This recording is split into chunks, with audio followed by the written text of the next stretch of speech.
Ladies and gentlemen, we are back, and today on this Monday, it's an honor to sit down with the legend himself, Mark Marrow. What is up, my man? Uh, Can you hear me? yeah, I do. You jutted out for a second, but you're back. Okay. As I You're just got done frozen though. saying, I'm frozen now, Either that, or you can move really. You hold really still. bro. I'm telling you Oh, right now, I'm in the Matrix right now. You don't even know. great movie. Are we back yet? Can you see I me? think we're back. All right, It's all funny. right. Your video is not matching your audio, but I'm hearing. Yeah, I don't know what's up with that. Let me. I'll continue to play with this, but let me get into this with Mark. Listen, it's an honor to have you on the podcast today. I know this has been a long time coming. Me and you've been talking a lot. We have a lot to talk about, but before we get into this episode is sponsored by Next Level Financial. Take control of your financial future. Get your complimentary analysis today by Seth Starnes. He also has Next Level suspension too as well. So he's a racer. He knows what it takes to stay in the game and the financial side of things. Not only does he do that, he does the 401k and the retirement.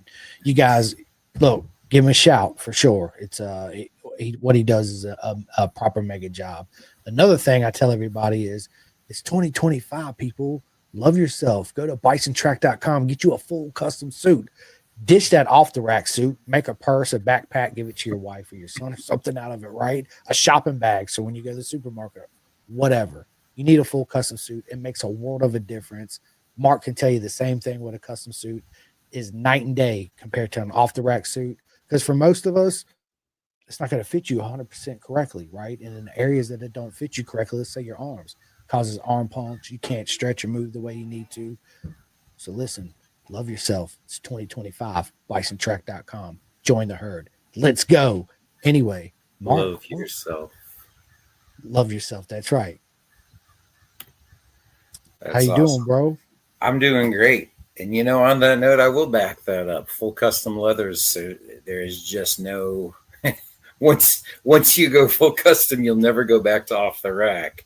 I had no choice. The old dad bod started kicking in, and off the rack just wasn't an option anymore. But I'm actually staring at my very first custom suit that I got in 2016.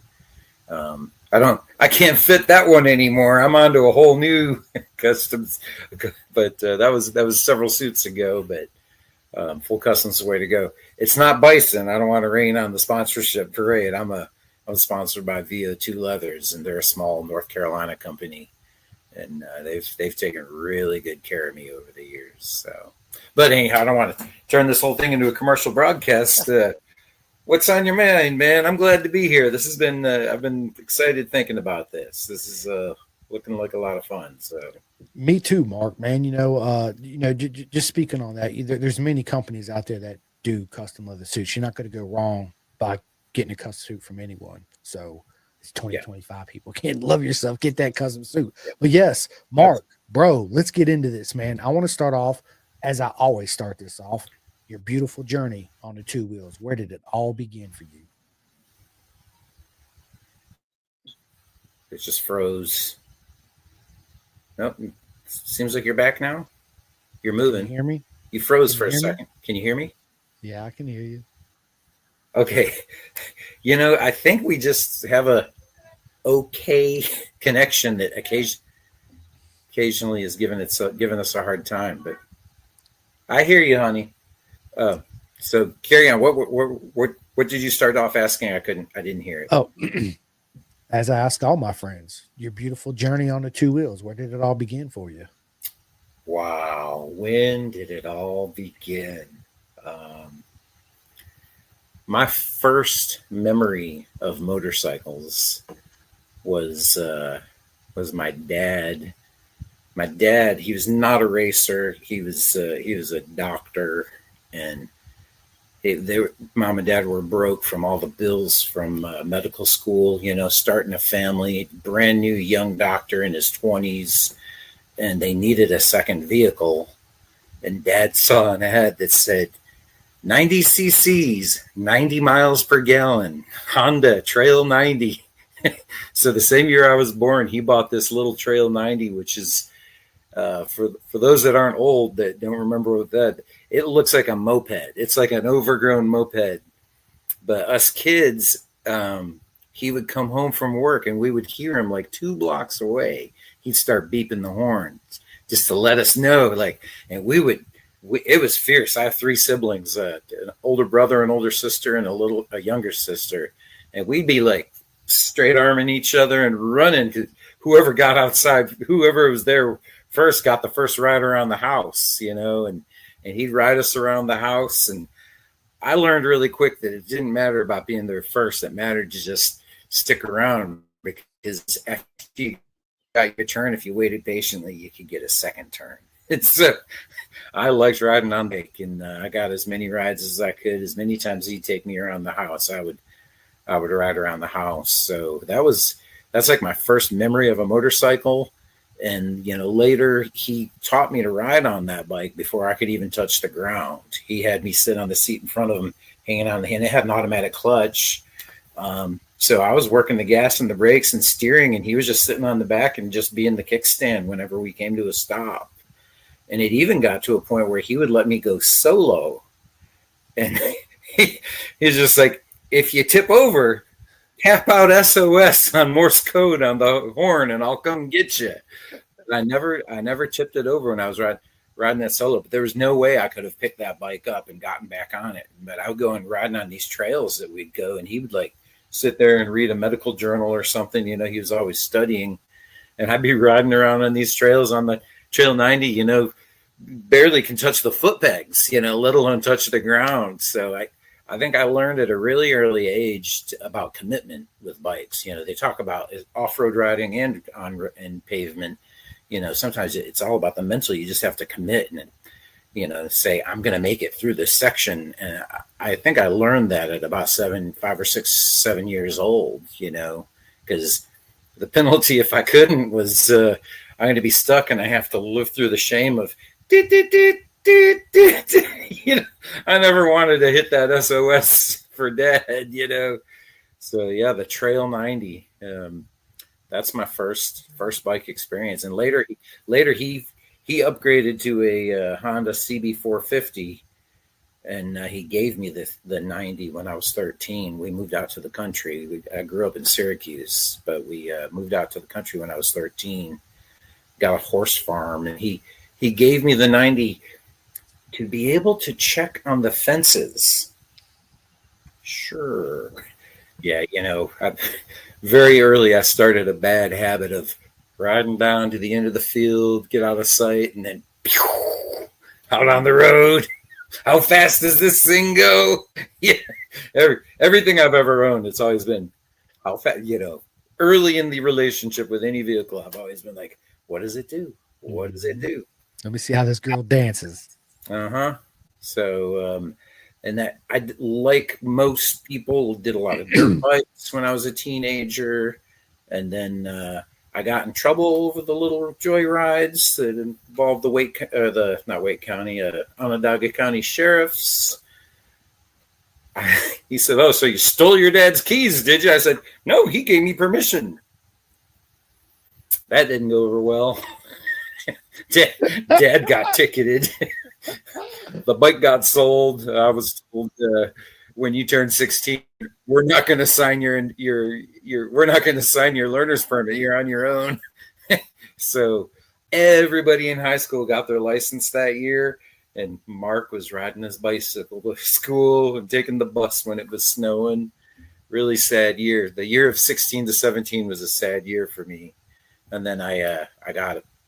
At 17 in New York, back then, you could get your license and permit without your parents' permission at 17. So at 17, I went ahead and got my license. I bought my first street bike was a 82 Suzuki GS 650G shaft drive.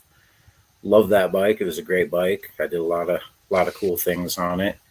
Got my license, and that's when the whole, up to that point, I thought, I want to race dirt bikes. But my parents wouldn't support racing, so I knew that this was going to be something that I had to do after I moved out of the house.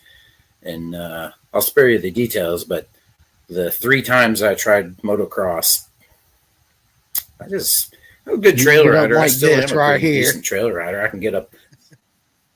Yeah. You know, all 3 times I raced, I got lapped. And the third time I said, when they lap me, I'm just going to latch onto their tail and follow them and do whatever they do. That didn't end up well. and you know, I kind of gave up. I won't say I gave up, but for a while I was like, this whole racing thing, maybe that was just a youthful flight of fantasy, you know. But then I got the street bike and I started riding on the street and way too fast and doing stupid stuff, and you know, being 100% what I would call a squid nowadays. I was a horrible uh, road rider back then, treating the road like a racetrack and going way too fast. And I had this idea that if you wanted to go racing, you needed a brand new ZX7, brand new leathers, brand new. You know, I had this idea that it was going to be $40,000 or $50,000. It was just a little blank. And I was in my 20s, you know, not making, you know, making jack for money to do this road racing thing either. But I do a Keith Code school up at Watkins Glen, and that was, man. After that, I was like, okay, I got to figure out a way to get out here. This is way too cool. And it wasn't until I moved to North Carolina that I just happened to run into a group of guys that were club racers. And I'm like, oh, you guys race? You know, well, are you in the AMA? And all they're like, AMA?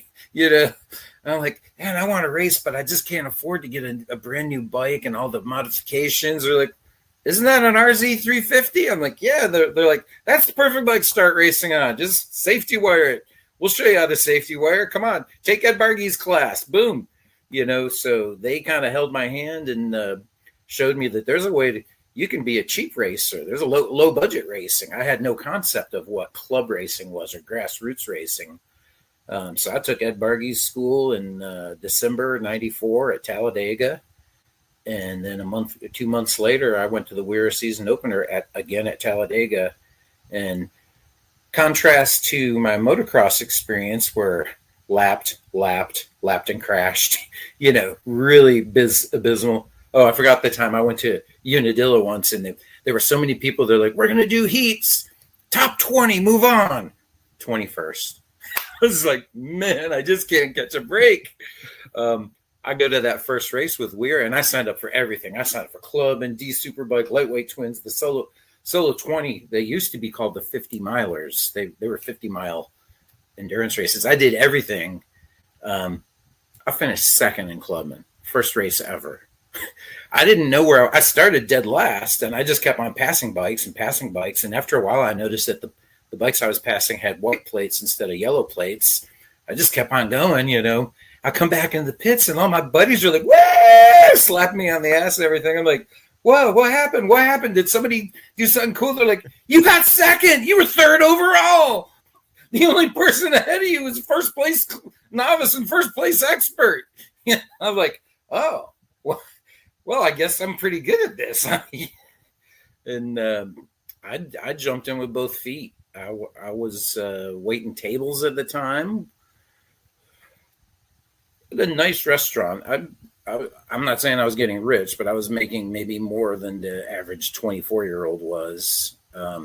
But every penny I had went to tires and entry fees and gas. And I was very low budget. You know, I had a little Nissan pickup truck that I'd blessedly gotten a little fender bender with it, and the insurance company totaled it, paid me every penny more than I paid for it. And I got to buy it back for like $100, and it had a crease going from the front quarter panel through the door all the way through the rear quarter panel. Like this person pulled out in front of me, and I almost missed him, but so it was visually an ugly truck, but it was mechanically perfect. I used that truck for 5 years 6 years as my race hauler. Put over 150,000 miles on it. Never I think I made one repair on that truck the entire time I had it. So I got kind of lucky, you know, and used leathers, back of Dennis Kirk closeout for helmet, back of Dennis Kirk. My boots and my gloves were hot pink because, in the early 90s, all those neon colors were really popular. But by the mid 90s, nobody wanted them. So I got boots for $100. I got gloves for $20, but I looked pretty ugly out there, but I was finishing on the podium almost every weekend, and I was embroiled in a really tough battle with two other racers for the Clubman Championship. I only won 2 races that year, and ironically, both of them were in the rain, which I'm from Syracuse, New York, which is the second most overcast city in the United States. So I had a lot of rain experience growing up, and so, but that first year. I ended up second in the nation or second in the region in points, and third. I went to the GNF and got third in the nation, which is like, how about that? Top 3, just a new guy. Both of the guys that beat me had been racing for multiple years, and I was a true rookie, and Weira bumped me up to expert that next year. So it was pretty good, and pretty good first year. Had a lot of fun with that. I always say a proper mega year you had for sure. Can you hear me? Yeah. All right. You cut out, so I just heard proper something. Oh, I said you had a proper mega year. Yes, it was. It was definitely a mega year. And I had I got to give credit where credit's due. I called this guy in a magazine that was an RZ specialist, and I said, "Hey, I'm looking to go race my RZ, and I'm wondering what modifications I should do to get my bike ready for the racetrack." I told him what my bike had done to it. He said, "None." I'm like, "What do you mean?" He goes, "Sell that thing and buy mine. I've got a turnkey race bike. I won a national championship on it last year, but I'm moving in a different direction. I'll sell this." I think I paid $2,200 for that bike, and it had like everything you need to get. I mean, it was literally put my number on the bike, go win races. And he quickly turned into kind of a mentor for me. He gave me it was Gary Stum. He was kind of one of those classic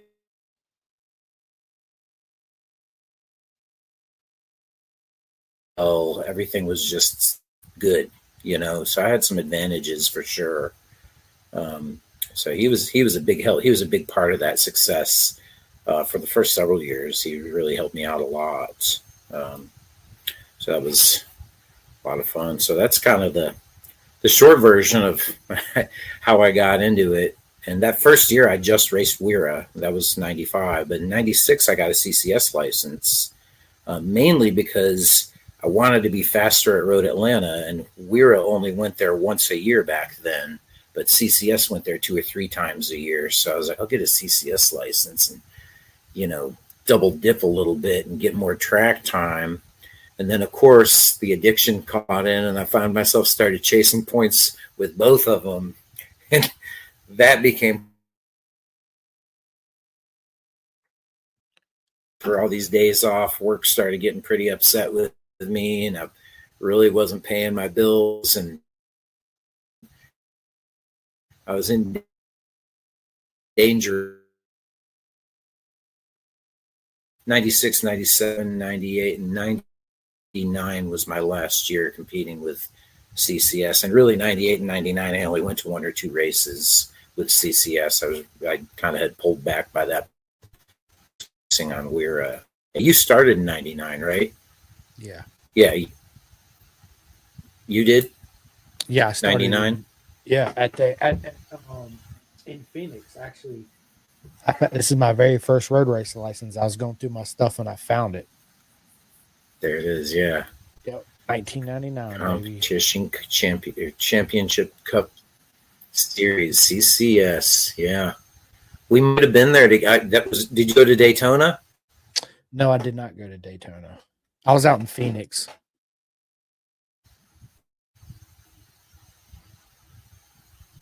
What's that? I couldn't hear you. I said you were breaking up there for a minute. I did it Okay. in Phoenix, Arizona. Oh, you're out west. I was out west CCS. Yeah. Uh-huh. Yep. Cool. Yeah, our connection is pretty spotty. You froze a few times on me, so I'm not sure how well we're getting across to the world. Yeah. You've been But spotty too.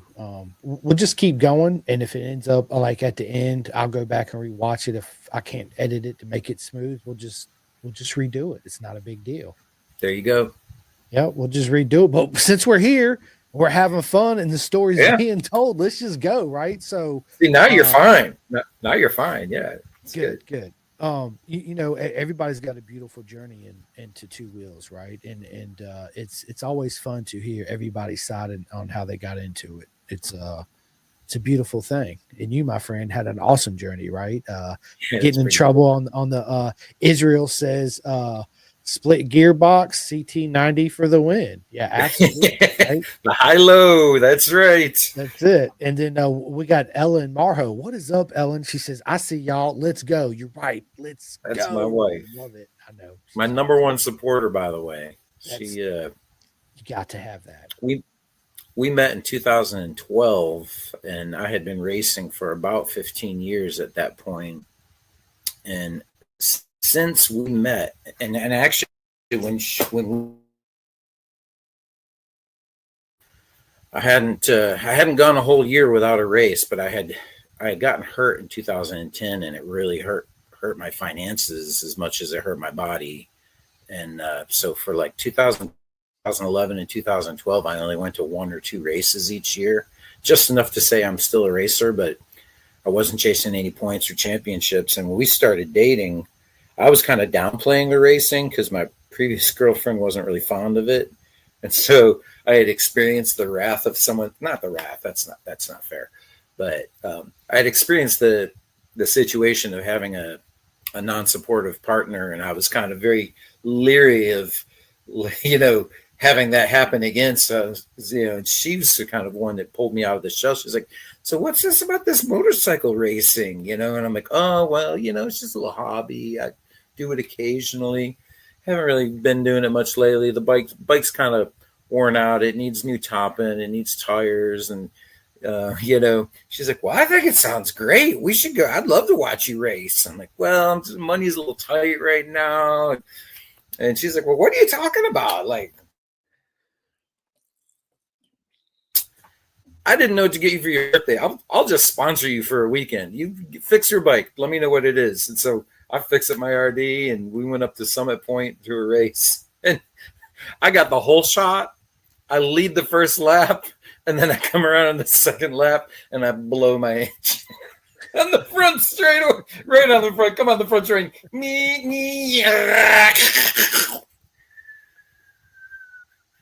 The sound of silence. I come back into the pit. She's got the tools out. She's like, what are we going to fix? So I'm like, we're not fixing this one. That was when I told her sometimes in this sport, you're the hammer, and sometimes you're the nail. Today, we're the nail, but it won't be like this all the time.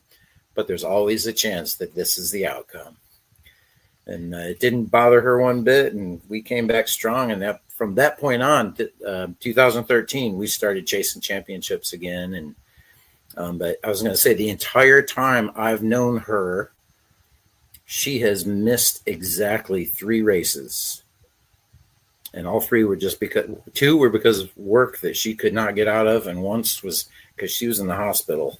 And I was like, honey, I got to stay home with you. She's like, hell no, you get down there and take, we spent too much money chasing all this country. You're not going to throw away this championship because I'm sitting in the hospital bed. And she was out of danger. She had a bad kidney stone and got, septic. It was touch and go there for a while, but she was over the hump. But they were in that, we want to hold you for a day or 2 for observation. Cersei sent me on the road, but yeah, 3 times, and we just had our 11th wedding anniversary 2 weeks ago. So we've known each other for 12 and a half years, almost 13 years, and she's missed 3 races.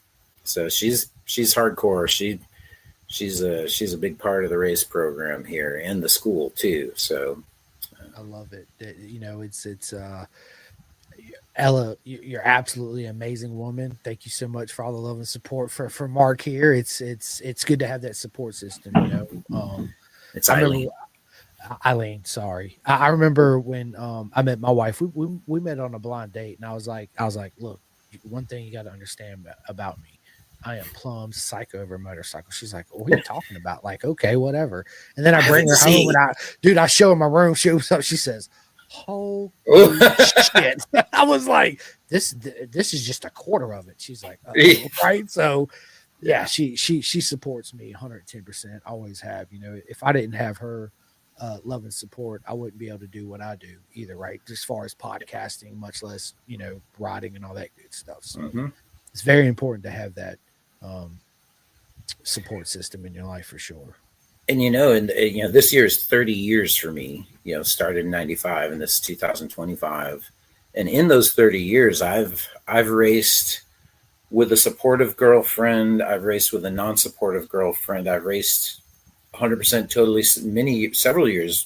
Just single, not dating anybody or anything. And then I've raced with a very supportive wife. And by far, the most success and most competitive I've ever been is when I've had a supportive wife. And second place was when I had a supportive girlfriend. And third place was when I was just solo by myself. And then obviously last place, not having a supportive partner, having a non-supportive partner. If you look at my kill list of all the championships I've won, it's like I won a bunch of them. I won my first one in '97 national championship. And then I won a bunch of them from 07 to 2002. And then from 2002 to 2013, I didn't win any championships. That's when I was dating. That's the drive. Several years I finished second. It's like, oh, so close. Oh, you almost got it. But it really makes a difference. A lot of single young males think, oh, if you get married, you're never going to race again. Or if you get a girl, don't get a girlfriend, don't get married, just whore around and stuff like that. But I beg to differ. I've had the most success has always come with a supportive partner, whether it's a wife or a girlfriend. 100%. It's a tough sport. It's an individual sport, but it's kind of a team sport at the same time.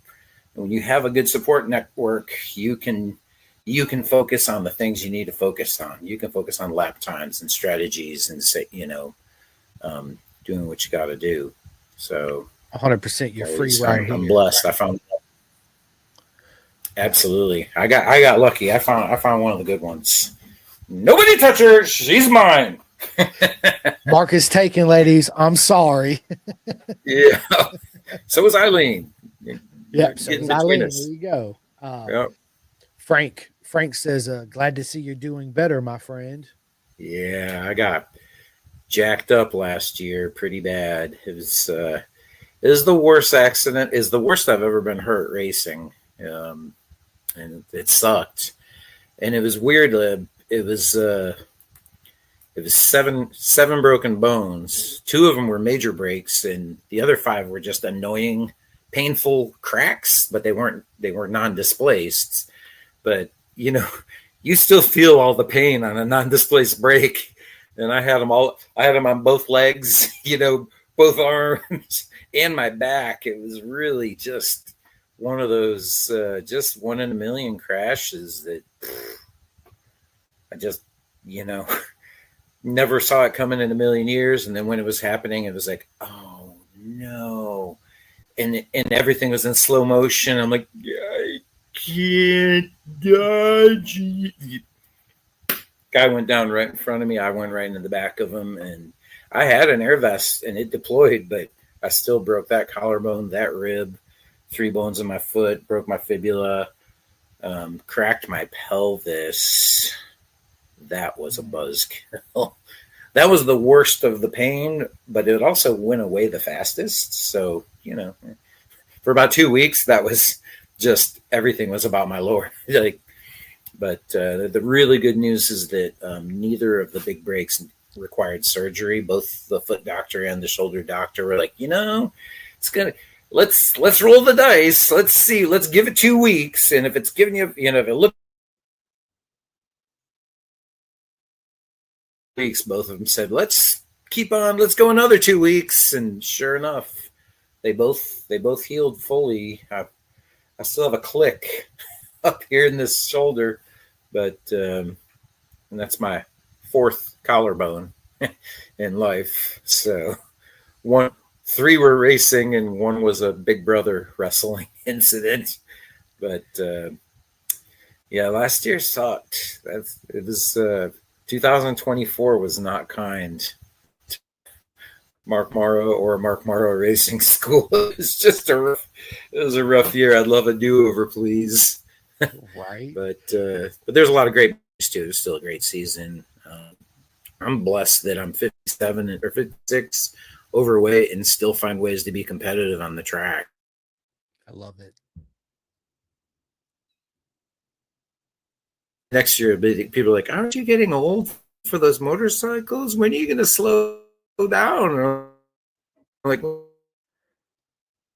it hasn't happened yet. That green flag flies and I just take off and go. That's what I like to do. That's right. That's right. Let me ask you this, Mark, having that big injury last year, how did you mentally come back from that?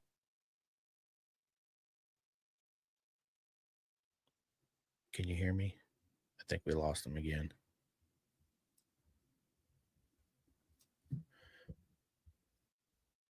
Mark, can you hear me? He'll be back here in a minute. But what a story so far, right?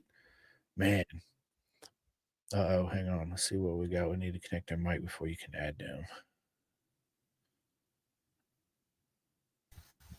Are you there? There we go. All right. Yeah, the internet didn't like my story. They just like, Mark, you talk too much. We're just going to cut you out. I love it, man. I love it. What I asked you before you just totally left the podcast is last year with that big crash, how did you mentally come back from that? I'm sorry. How did I what? How did you mentally come back from having that accident? I've been blessed. I don't get the heebie-jeebies, or at least I haven't.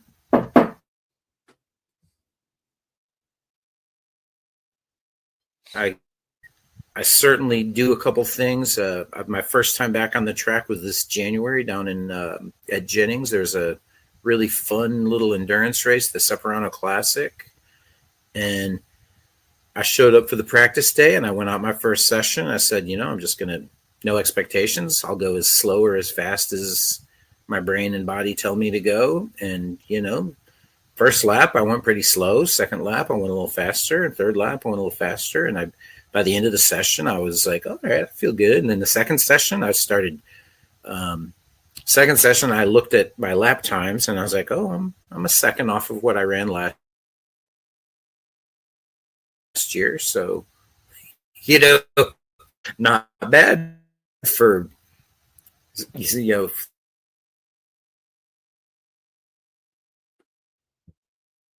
I've been blessed with that. The only time I ever had any heebie-jeebies, the big crash I had in 2010 was at VIR, and it happened in a corner that I shouldn't have crashed in. It was a corner that on the bike I was riding, it's a corner you just take wide open, but it was practice. It was in the morning. I went offline to go around somebody, and I just got high-sided, cold tire, combination of cold tires being offline.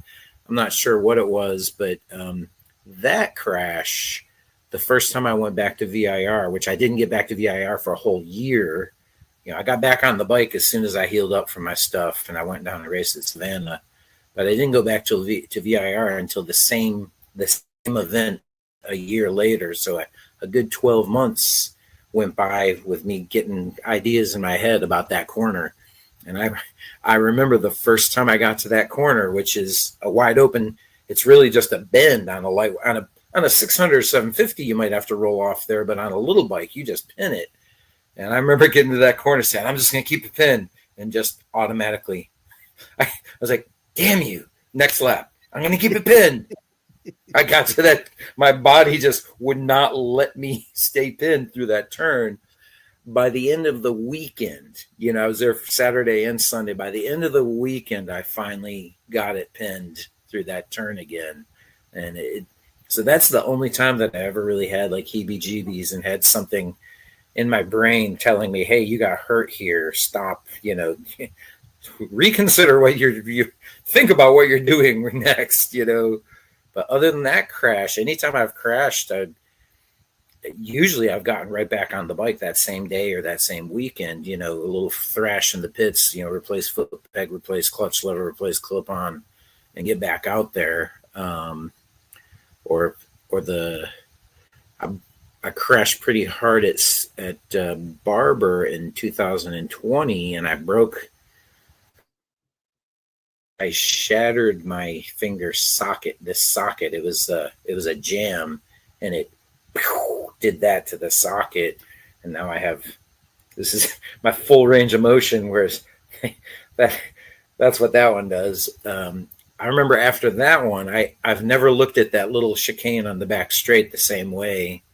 I watch videos from before the crash, and I go through that thing really aggressively, and I roll off, pitch into the left, and then whack the gas open and slam it to the right.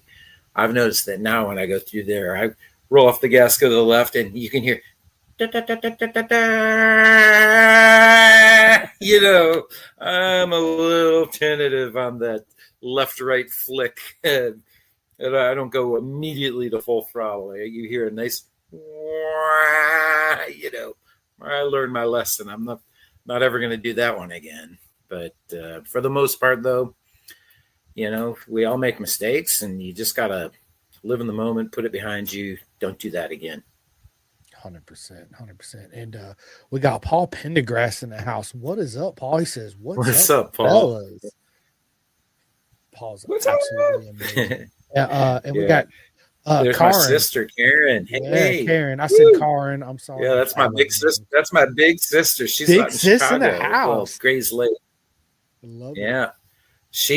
She's exactly 1 hour and 50 minutes away from Road America. Lucky. And also Black Hawk Farms. So anytime I have to race out there in the people are like, oh, Midwest, that's a long drive. I'm like, but I've got Casa de Sister to stay at, So I've gone to a lot of races at Road America and Black Hawk and Gingerman, courtesy of Casa Capley. It's really nice. And, I need to back something up on the getting back into racing after this crash last year. That first event in Florida went great. Fast forward next month to Savannah with Arma, the season opener. I did great on the practice day. Times are competitive. I was like licking my lips. I'm like, I'm going to kick some butt tomorrow. I'm going to get some podiums and maybe even a win or two. And then it rained all day. And I was terrified. I went out there in the rain, and I was like, oh, whoa. I did not ride well at all in the rain, and I had problems with the vintage bike. And I went out on the Ninja. I was like, well, at least the Ninja's got modern, it's got full reins on it. This will be easy. It was not easy. I was terrified. My enthusiasm for the rain has definitely waned over the years, but I'm still usually pretty capable of going fast in the rain. And I think the accident had something to do with that, because all I could think about in that race was don't crash, don't crash, don't crash. You're still hurt. Don't crash. You're still hurt. And what a surprise. I had a great start. I was P2 going into turn one, and I got passed by 3 people in 1 and 2, and then basically got passed twice. I lost 2 positions per lap the entire race. I finished. It was just I wasn't able to bridge that gap to relax. I was riding tight. I was hanging on too hard, and I was downshifting, and I was taking everything a gear lower when you really, that's not the way I usually ride in the rain. I'm usually really fluid and loose, and I just feng shui my way around the track. So I will take back some of what I said. This accident did have some far-reaching effects in my brain, but only when the conditions got nasty. When the track was dry, I was like, what crash? Who cares?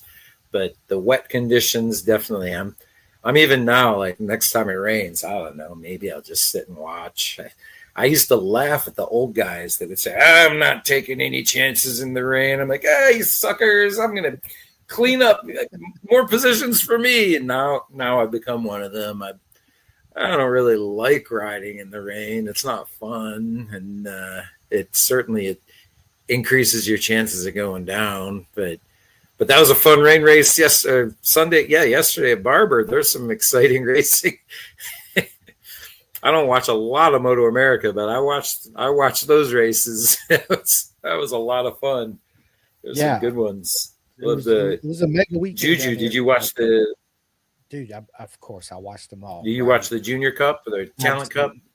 Yeah, I watched it. Yeah, Juju had an amazing save. That other dude went totally sideways right in front of him. He was like, "Whoa!" He went sideways himself. That would have been a pucker moment for sure.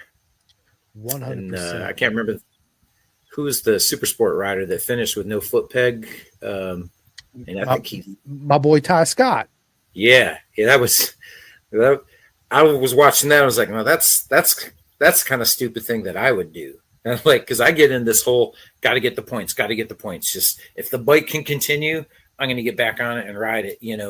And I've finished races. I finished a race once with a clip-on broken, and all I was thinking was, I got to hold it up here because if they see it's broken, they're going to black flag me.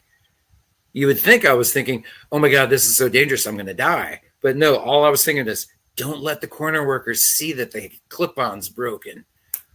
So I saw him riding around with no foot peg. I'm like, wait a minute, I approve. Mark Marrow approved. That's a good move right there. It's a sign of a legend, man.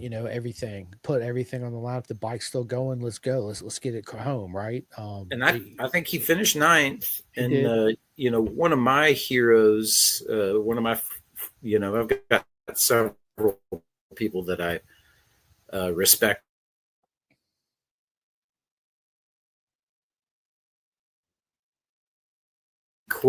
And I might be paraphrasing and twisting his quote around a little bit, but at some point in an interview, I remember that he said, "You don't win championships on your good day. You win your championships by how well you manage your damage control on your bad days." It's like, it's easy to win. Everybody has a good day where you're just like, I can do nothing wrong. I just put the wheel where it needs to be. And he said, everybody has those days, and that's not when you win championships. You win championships when you've got a 5th place bike, but you find some way to get a 3rd out of it, or that you just have a 5th place bike and you recognize that I'm only capable of 5th today, and you get that 5th instead of crashing or blowing up, trying to override what the bike's worth that day. And that I read that I think before I even started racing. So when I entered the racing arena myself, I'm hearing Eddie Lawson in my head saying, damage control the bad days. When you have bad luck, it's how you deal with the adversity that gets the championships. And riding around and finishing a race like that was impressive. That's a championship move right there. Listen, 110%. And I just wanted to touch on that. Congratulations to all my friends. If Kayla won it. What? What'd you say? I was just saying, it'd be cool if he won it, but it'd be cooler if Kayla won it. Yeah, I mean, listen, I got so many friends at Racing Moto America. I cheer for every single one of them. It's always real emotional for me when I see all my friends race, especially when they do really good. Even, I understand, and everybody understands when you show up to the race weekend, not everybody's going to win. And it's not going to go the weekend. Yeah. The weekend's not always going to go the way you have it planned in your mind, the way it's going to go, right? Exactly what you said earlier. So it's, everybody did amazing this weekend for sure. There was some crash. Some of my friends crashed out. Juju had a hell of a save. He come back. Ella did good. Man, my man Avery Dreyer come back and won the race, right? DeMario did good. Brody Page, Cody Copland. I mean, the list You goes know, on and on. You know, it's amazing to watch all my friends do what they love to do. You know, and cheer them on. But yeah. yes, it was proper mega weekend, and man, the rain threw a monkey wrench in the whole program on everybody, which is good to see because that's again, Well, I that's like. when you go ahead, Mark. Would you Well, say? I was just going to say, I think it's great when you've got different conditions on 2 different days. We got to see the dry setup. We got to see who can go fast in the dry Saturday, and then we got to see who can back it up in the red. Sunday was a very different day. Was Different day. In some of the classes, it was the same people on the podium. In other classes, it was very different people on the podium. It was a very interesting Yeah. weekend. Jake Gagne finally got a win, right? So coming back, Yeah. Gagne did good. So yeah, man, it's I love those conditions too because everything you work so hard for on Friday, you wake up, it rains, all that shit's out the window. That's like you got to start back over again, and it's yeah. But listen, this is why we love the game too, right? It's Yep. it's unexpected. Weather changes all the times. You guys just be glad you don't race in BSB because it could be sunny in the morning, rain right before the race, and then sunny and dry for the race. So it's like, what do we even do, right? Yeah. Um, we got My another first, legend in the house. my first time, my first win in an endurance race happened at Summit. I won a race, endurance racing at Summit Point, where it was raining on one side of the track and sunshine on the other side of the track. And that's a oh shit moment too, right there. Yeah. So Hey, Paul, Paul. yeah, Paul's an absolute legend. He says, "We're a legend. Good race at Roebling, brother. Great show, Simcoe. Thanks for all the love and support, Paul. Paul's amazing. If you guys hadn't had a chance, go to all social media, show him some love, follow him. He's an absolute champion and a legend. So it was good to see you too at Daytona. 100%. It's always good to see Paul. Eric Watts says, love Mark and Eileen.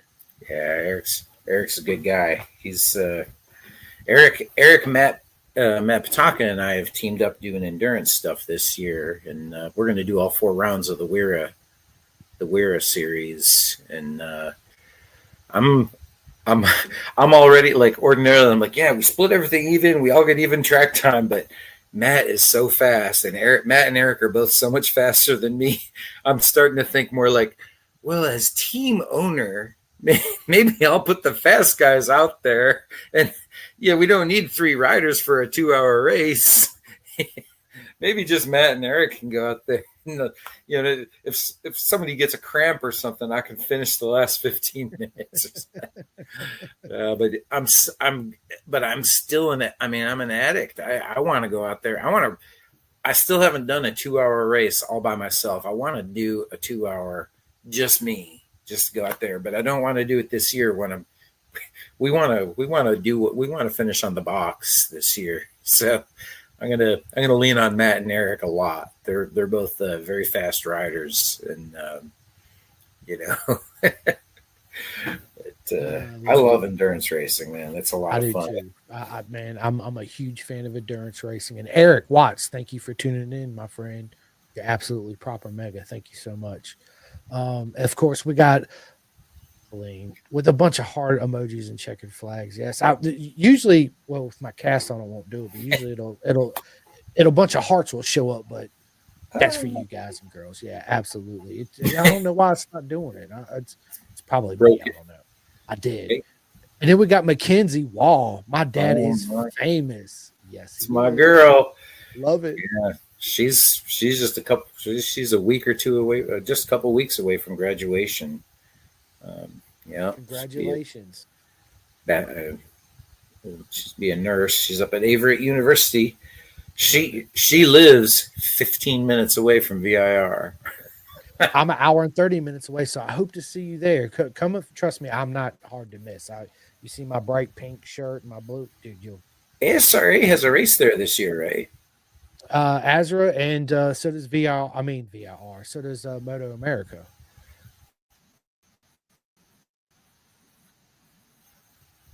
So I'll go to both. I'm going to Moto America, and I'm going up there for a track day. Oh, well, We just lost him, people. Hang on, he'll be back. But I just want to say, go ahead. He's back. What'd you say? I'm just saying I'm going up there at the end of the month for a track day, a Monday track day on VIR South. But it's so close to home, but it's just I don't get up there very much. I might get an Azra license this year. Yeah, I won't be able to make VIR. It's such a fun track. Dude, I love it. I won't be able to make it when you come up, but the next time you go, definitely hit me up. I'll take the day off if it's during the week, and I'll come up there and we'll hang out all day. We'll throw some hot dogs on the grill, burgers, and we'll just have fun. Do a live podcast. When's Azra racing there? I have to check my calendar. I have it on my calendar. I just hadn't looked. After this, we'll plan all that out for sure. Yeah, because I would love to. One of my favorite things to do is after I have my friends on the podcast is meet you in real life. It's like a full circle journey. Of course, you know what I'm saying? Yeah. Close the circle. Facts, right? But it's going to keep going too, as well. So yeah, absolutely. And then Karen says, "Love when you come out this way." Well, next time I come up there, Karen, I'm gonna come see you too. Don't worry, I'll just out on the floor. I'm good. No, I'm just playing. I'm inviting myself. Listen to me. I'm just joking. I love it. I'm sure she would say the door is always open. I'm sure she would, and thank you. Paul says, "Mark, racing right there with you, yo."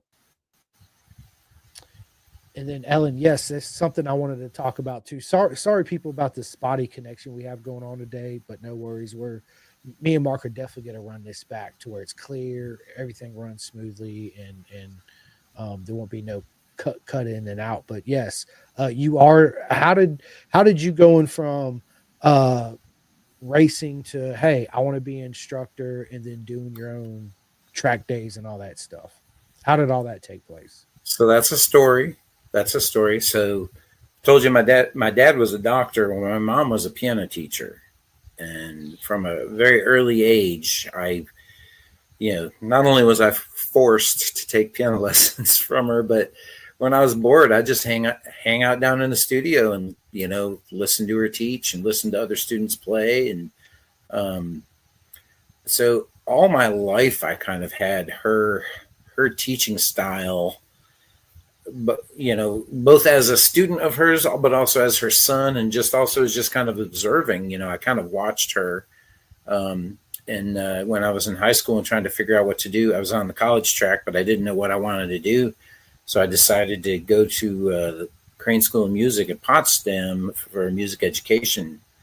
So I went to school to learn how to teach, but I never ended up being a music teacher. And the whole racing and restaurants got in the way of all that. But I've always been kind of a person that just likes to share my knowledge. And it started out with the racing when, how when you're out there in practice and you see somebody do something stupid, and it kind of makes you mad when somebody, they do something dumb, and you're the experienced one and you see it happening. So you give them a little room and they cut right in front of you or do something stupid. And most people will follow people back and bitch at them, give them a little, you can't. People would do stupid stuff and I'd follow them back to their pits and I'd say, hey, I saw you doing blah, blah, blah out there. And, that could be pretty dangerous. One thing you might want to try doing is, and I'd be very positive about it and just give them, share my experience. And I didn't know it, but somebody was watching, heard me, but it was Ed Bargy saw me doing that at one point and just said, hey, I saw the way you're interacting with that guy. I'm always looking for new instructors and coaches. Do you want to come out and start coaching for me? And the man, he taught me how to race, so I'm like, oh, great. I get to be one of his coaches and I get to ride for free track time. The issue, though, it's not all perfect. I was racing an RZ350 at a time, peaky two-stroke, replace pistons every 3 weekends, replace crankshaft every 6 weekends. They're not really good bikes for instructing on, so I taught a couple of weekends with Ed, and then I started saving my money to get a 4-stroke. And so I didn't teach with, I missed a few. And then I think the next year, I got a kind of a beat up FZR 600. And I got back in the circuit teaching with Ed, and really, and that was like 2003 or 2004 when that happened.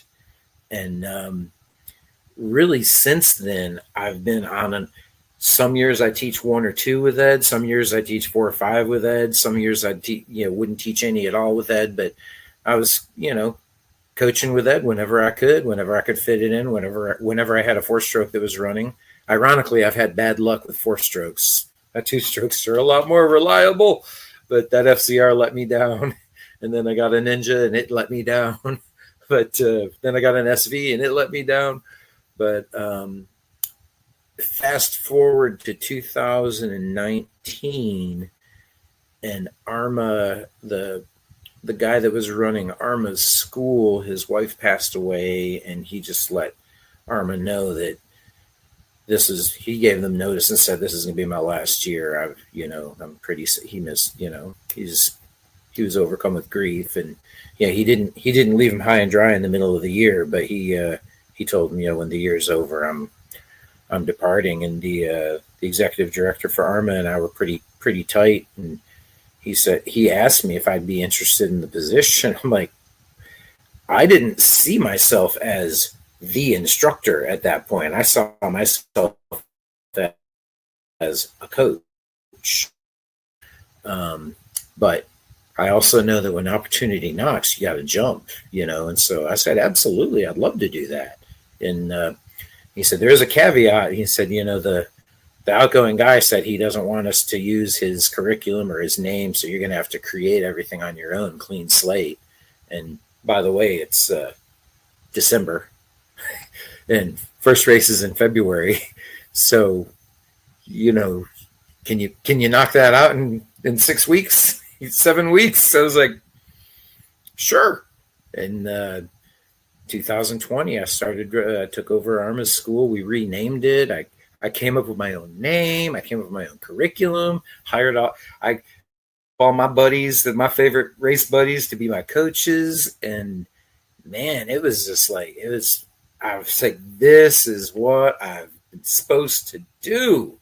It just, like, I was always working with people, coming along and coaching people and helping people out, and doing, little prep. I mean, I wasn't doing it for hire, but I was private coaching 20 years ago. I just wasn't calling it private coaching. I was just helping people, somebody new joins the class. I want to race people. And so my number one goal is, when there's somebody new in my class, I want to get them up to speed so we can bang handlebars. I don't want to lap these people. So all of a sudden I was in this position, and, it's Arma's school usually has a really good turn.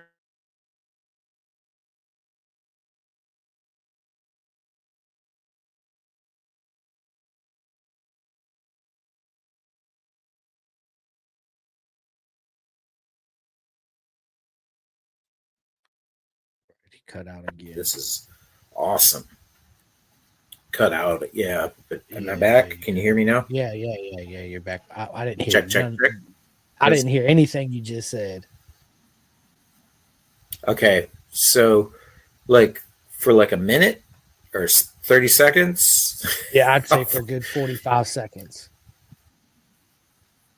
Okay. Well, the short version is that I've always been teaching, but I didn't realize, and I've always liked teaching.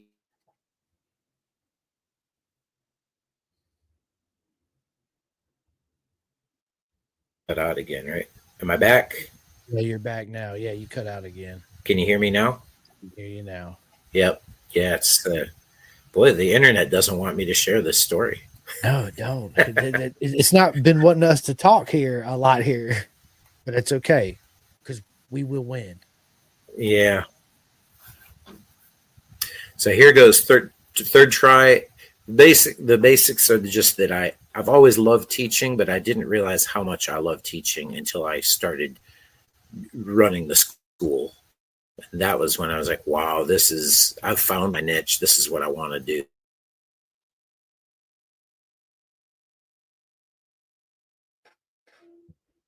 Yeah, you cut out again.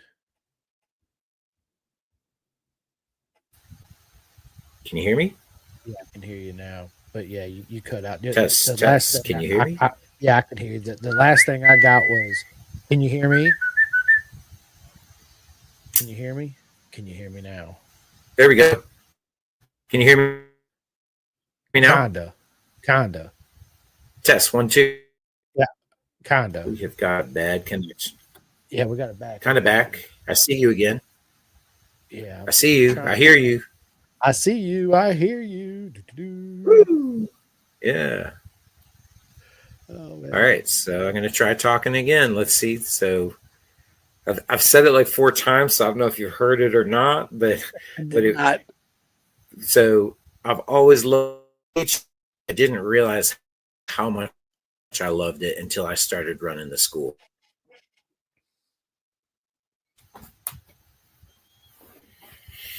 I caught most of it that time, Mark. I don't know what the deal is, but Can you hear me? Our connect. Yeah, I can hear you. I can hear you, but you're freezing up pretty good. Come on, Al Gore. Right? Here we go. I heard right. Right? Then you froze. Fan though. Are you holding still? Are you just holding really still? No, I'm moving. There we go. There. Oh, yeah, oh. God, what is going on? Yeah. I don't know. I don't know. Yeah, dude, that thing's beautiful. I love it. 1976. That's right. 50-year-old, 49-year-old motorcycle. Still living the dream. So yeah, the school thing, that's my jam. I love teaching. Just my favorite thing to do. Well, it sounds like I need to make a trip out there so you can teach me a thing or two. I teach everybody, beginners, intermediates, experts. You know, I've worked with people that are way faster than me. And well, how can you help somebody that's faster than you? Like, well, just because I'm 56 and overweight doesn't mean I don't know how to go fast still, you know? But I love working with people. We're taking kind of a rebuilding year this year. I just had 3 dates. But are we back? Yep. Yeah, we're coming back. God. I don't know what it is. Maybe we all got to like get Ethernet cables and plug our stuff into the router, and you know, I mean, I don't know. Is this the internet or is this a Wi-Fi? You know, is it Wi-Fi? Is it? To me, it's Wi-Fi because my computer's direct connected into the Ethernet. So I got my stream is like 100%. So because I remember last time when you had a chat, you was in your living room at the time, I think.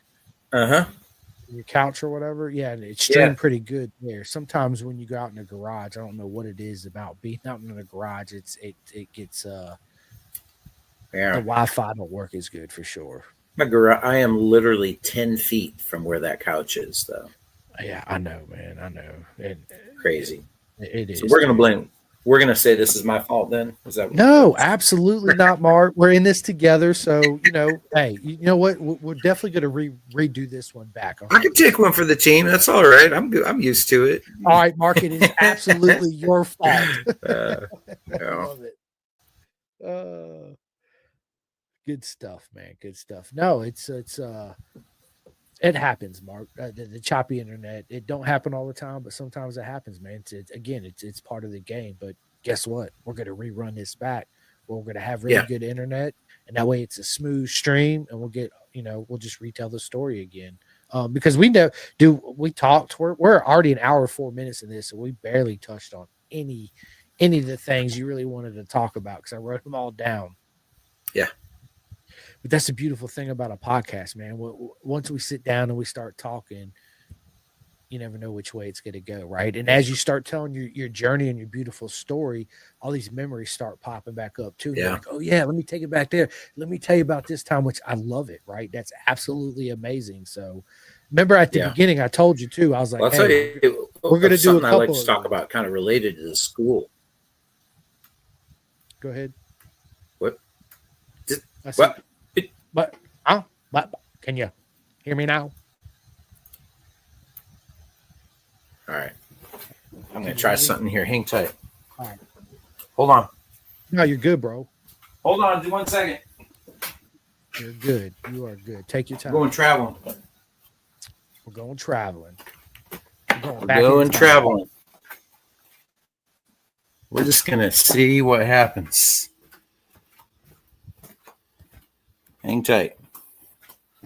Got to plug in. Make sure we got some power here.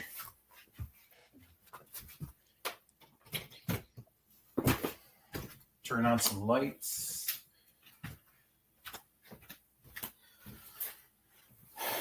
We had a good connection last time when I was in the living room. So here we go. Right. Let's just try going in the living room and see if that works better. Right. It's certainly more comfortable. You read me loud and clear? Everything. I think you're right. I think the garage was the cursed location, the Indian burial ground or something. Might be, man. Might be. So yeah, the school thing it's really just been a super rewarding experience. This is now my 6th year of running a school. I did 3 years for ARMA, and then we parted our ways, and I started up my own business, and that was a very interesting, getting LLCs and insurance and all that, those kind of details. I don't really like that kind of. I'm more of a free agent. I don't like having to conform to the government and all that stuff. So it was kind of like, oh God, I call it, adulting or growing up. But it was really a big step for me, and just even to have the courage to go out and do it. I was so used to being ARMA's instructor, and then it was like to step out from underneath their umbrella and find my own, relationships with tracks and, track day providers to try to, running a track is ridiculously expensive, the insurance. And when you're running a school, you really only need like 15 minutes on the track out of every hour. So it makes perfect sense to partner up with a track day group, but track day groups they don't want us. They're going to do their own school. They don't want to pay somebody to do a school, so it's really hard to find people to partner with. So but if it was easy, everybody would do it. And I love doing it. I love the challenge. And, this year we've had to step back and only had three dates on the calendar this year, one last month. And then I've got one in September and one in November. So the whole middle of the year, I get to focus on racing and coaching and fun stuff. And I got a lot of time to promote that school in September, but I hope to have a really full, sold out school and then do the September and the November one. Those are both going to be at Savannah, Roebling Road.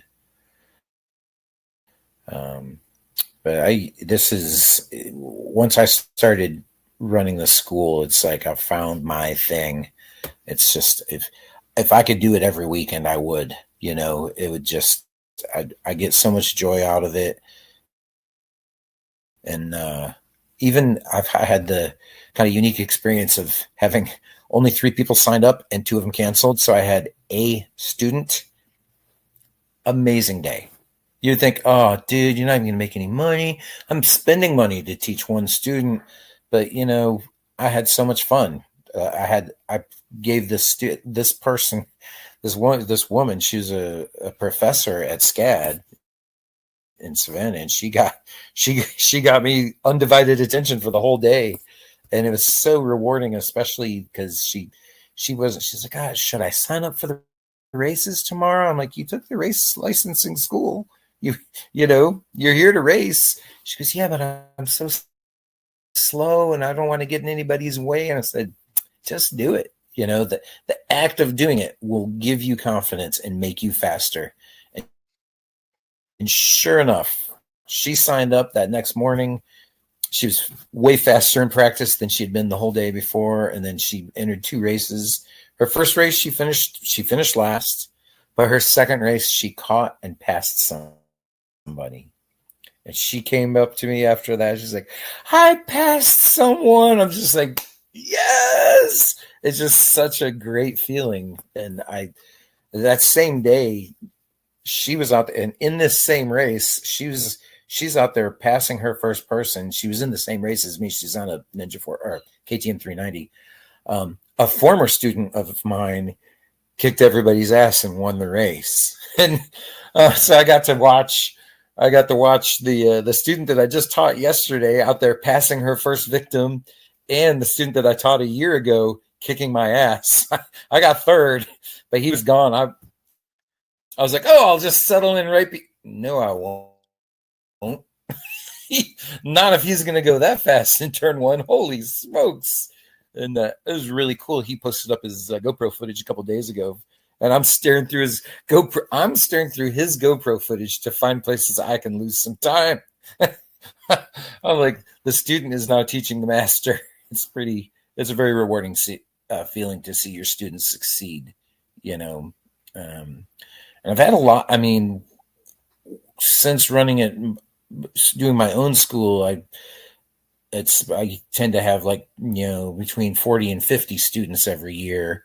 But when I was doing the ARMA thing, it was like 150 to 200 students every year. So in the last 6 years, I've had about 400 or 500 students graduate or matriculate or whatever. It's really great when I see them out there doing well. And it's especially if they're in my own class and they beat me. People think, oh, doesn't that piss you off? I'm like, no, it makes me very happy. But I'm also very motivated. I'm going to go get him next time. That's it. You're the rabbit now. I'm coming for you. He said he's coming to Road Atlanta. I'm like, yeah, okay, I'm ready. I've been losing weight. I've been dieting, riding my bicycle, So I'm motivated. But that was a little blink there. Can you hear me? Yeah, I can hear you. It was just a little one. Nothing like it was in the still? garage, though. Yeah, I can hear you. No, you're frozen. I'm frozen. Oh, wait. Coming back. Okay, there we go. We're back. Yep. If in my dream world, I'm going to teach until I can't ride a motorcycle anymore.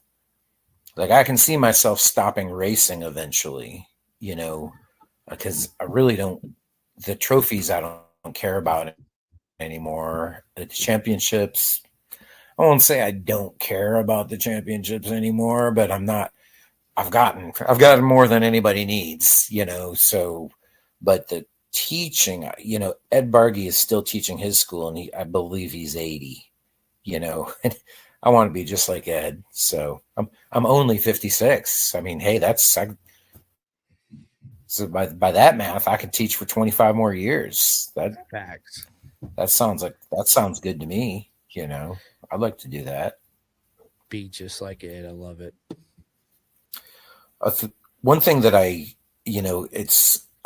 I've never done, track days didn't exist when I started racing. You had to take a race. If you wanted to get on the track, you had to go race. They just started coming into being probably around when, 99, 2000, 2001 or something is when the first track days first started up. And I don't go to a lot of track days, and I'm not super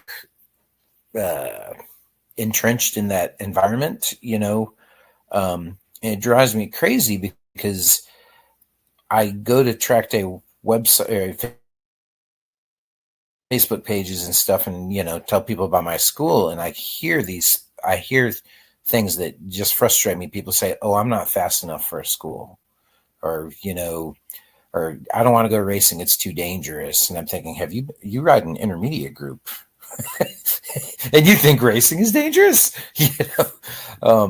Like, you have no idea. If someone's saying they're not fast enough for school is just ridiculous in my mind. Yeah, exactly. But the best time to take a school is now. It doesn't matter what what your experience level, whether it's, where's my hand? There's my hand. Here, or here, you know, taking a school is how you learn things. And, you know, I always try to tell people racing lets you know what you don't know. That tells you what you don't know. Then you go take a school to learn what you don't know. And then you go to track days to practice what you learned.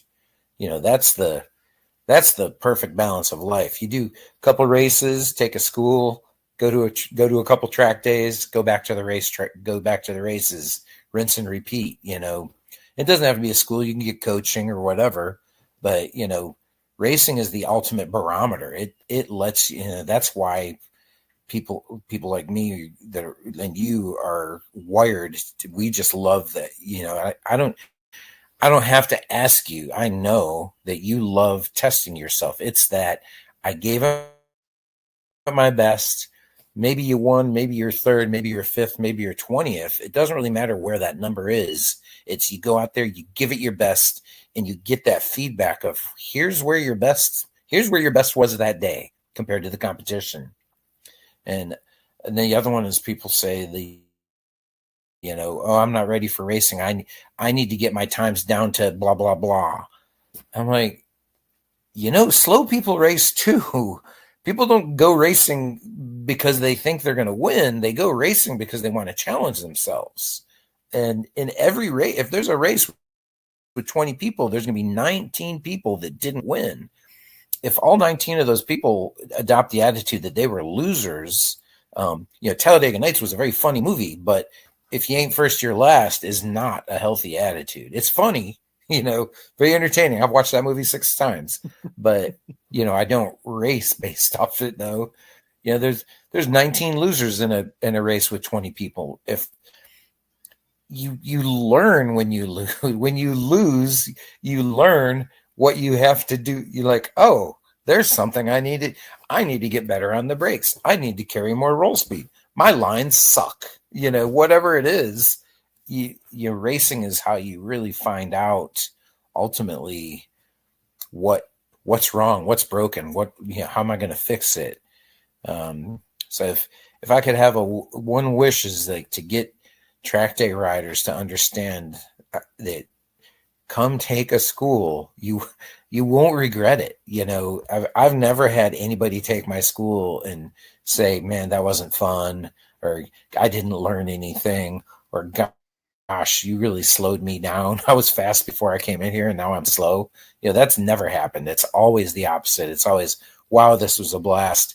Wow, I learned so much. Oh, I can't believe I was doing that thing that you said that don't do or you'll die. You know, people just always learn. So, you know, I'd love to see more track day riders come and taking some schools. And whether you go racing or not doesn't really, you know, the school has built into it a race licensing portion. You know, I cover all the flags, I cover the procedures, I talk about the board going sideways in the green, and I do a lot of race strategy stuff. You know, I talk about Eddie Lawson, I talk about what to do when things go wrong, I talk about how to recover from stupid mistakes and that kind of stuff. But ultimately, it's just a high performance riding school that just has a little side of race certification thrown in there on the side of it, you know?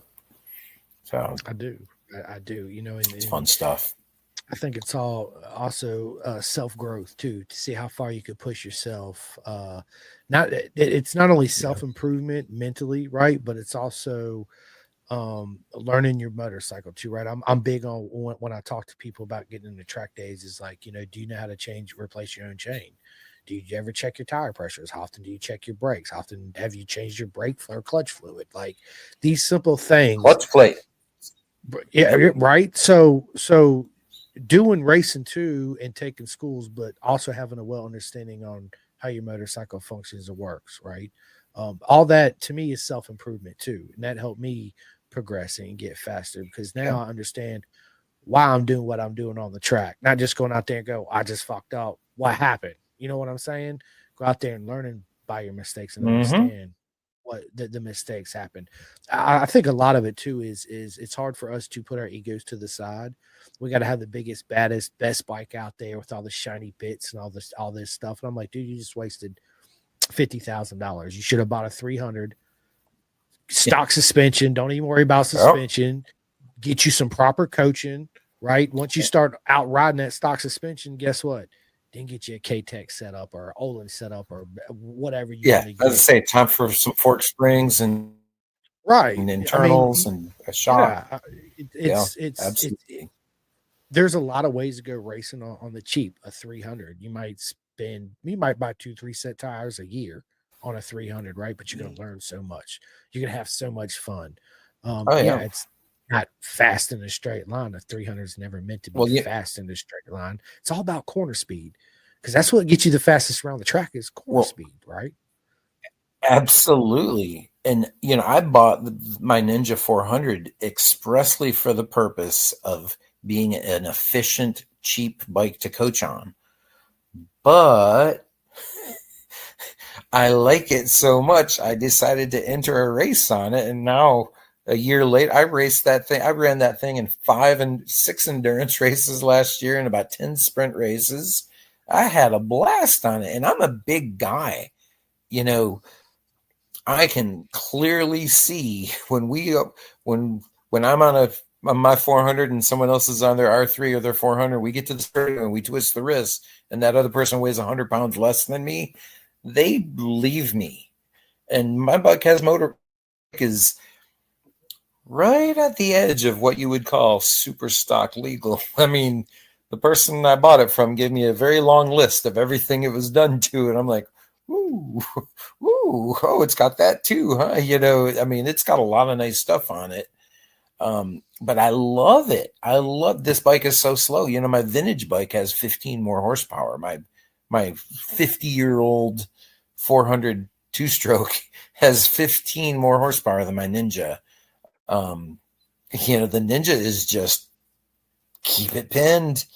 You know, don't let off the gas. It's crazy. Like at Savannah, I've got 3 turns at Savannah that I just don't even let off the gas on the 400. But on the RD, I have to, feather the throttle and, oh, how fast is too fast for this turn? How fast is too fast for that turn? But on the Ninja, it's just the people that are beating me on the Ninja at Roebling they're going around those turns wide open. I'm going around the turns wide open. They're not coming out of their tuck.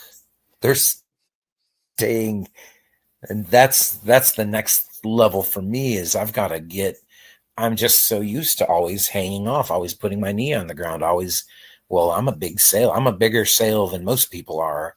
And we get to those high speed sweepers at Savannah, and the little guys and the little kids, they're staying with their butt on the seat.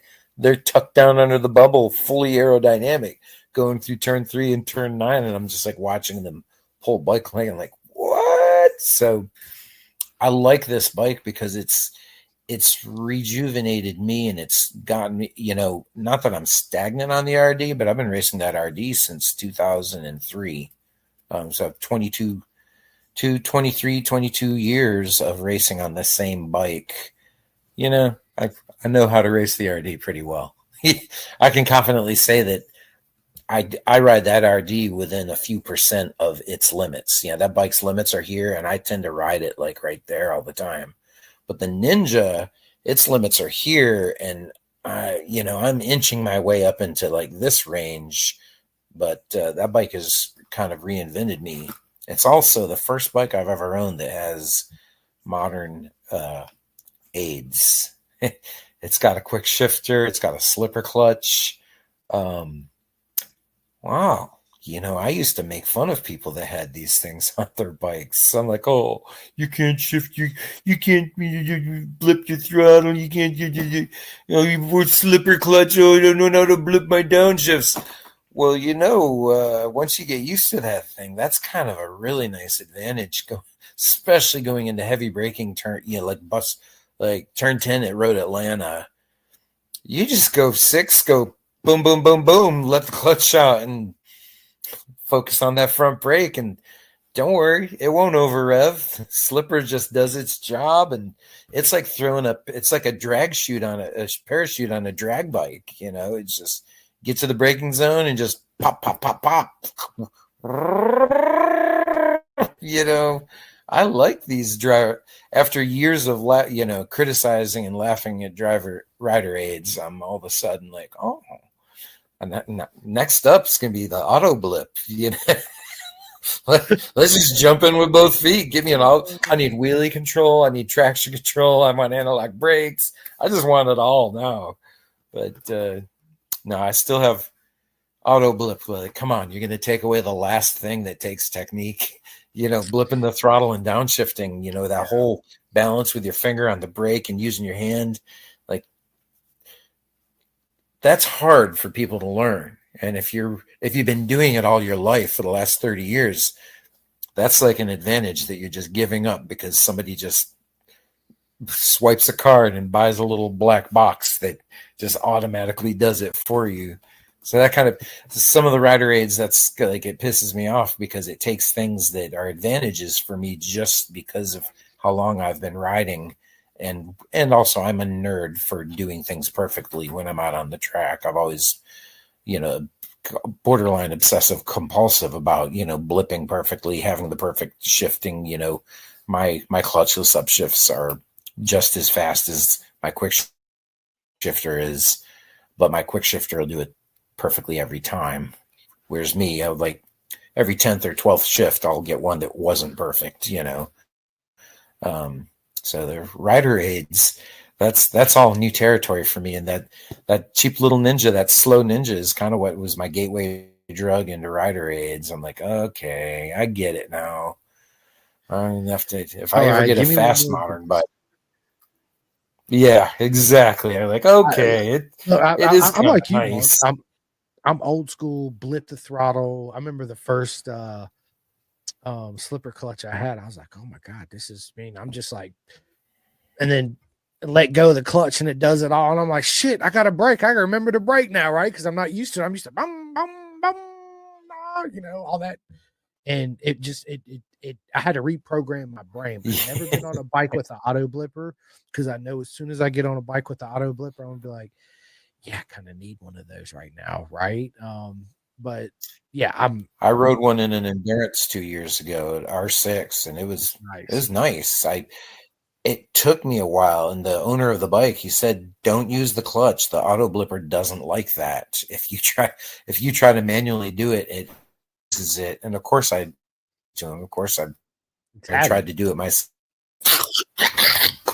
and I finally just said, "Hey, this is scary, but I'm boom, boom, boom, boom," and I quickly just the slipper clutch and the auto blip.